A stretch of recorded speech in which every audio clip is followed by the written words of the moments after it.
नमस्कार, मी पल्लवीज क्रिएशनमध्ये तुमचं खूप खूप स्वागत करते. आज आपण करूयात अगदी तोंडात टाकताच विरघळणारे मऊसूत तिळगुळाचे लाडू. तर लाडू संपेपर्यंत छान असा मऊसूत राहतो. लाडू अजिबात असा कडक वगैरे बनला जात नाही. तरी ते मी खूप साऱ्या टिप्स आणि ट्रिक्स दिलेल्या आहेत. तर व्हिडिओ शेवटपर्यंत नक्की पहा. चला तर मग रेसिपीला सुरुवात करूया. तर सुरुवातीला इथे मी 1 वाटी गूळ चिरून घेतलेला आहे. तर तो गूळ आपण आता पातेल्यामध्ये काढून घेऊयात आणि कढईमध्ये अगोदरच पाणी गरम करायला ठेवलेलं होतं आणि आता हे पातेलं कढईमध्ये ठेवून देऊयात आणि 10 ते 12 मिनटं गूळ छान असा वाफवून घ्यायचा आहे. त्यामुळे गूळ छान असा वितळला जातो. तर आता एका खलबत्त्यामध्ये पाववाटी शेंगदाणे भाजून घेतलेले थंड करून.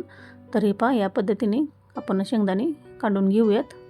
थोडंसं जाडसर असं याचं कूट करून घ्यायचं आहे, जास्त बारीक करायचं नाही.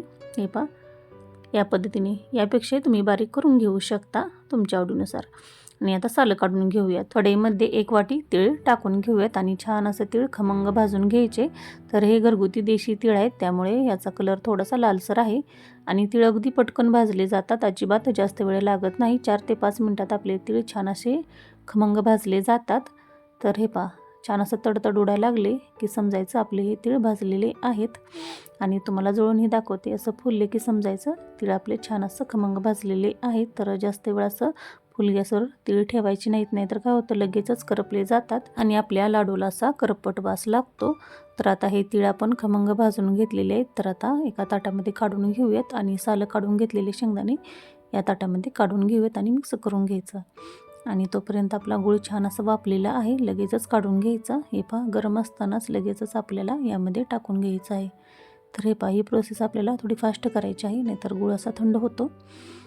तर हे पहा टाकून घेऊयात आपण आता आणि छान असं हे मिश्रण एकजीव करून घ्यायचं आहे. हे पहा या पद्धतीने हाताने नाही करायचं, हाताला थोडंसं असं चटके लागू शकतात सुरुवातीला.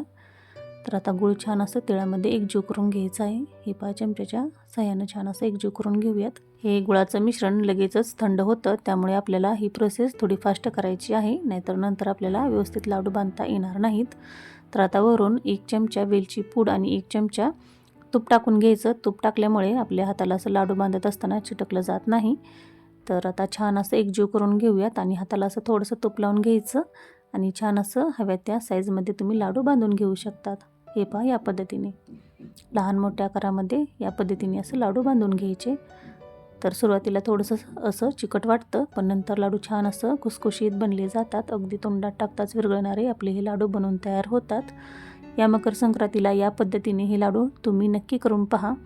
मी बनवलेली आजची रेसिपी तुम्हाला थोडी जरी हेल्पफुल वाटली तर चॅनलला लाईक करा, शेअर करा, सबस्क्राईब करा. आणि एबूर असाल तर फॉलो करायला विसरू नका. आणि तुम्हाला लाडू दाखवते थंड झाल्यानंतर. हे पहा अगदी मऊसूत आपला हा लाडू झालेला आहे. नक्की करून पहा. धन्यवाद.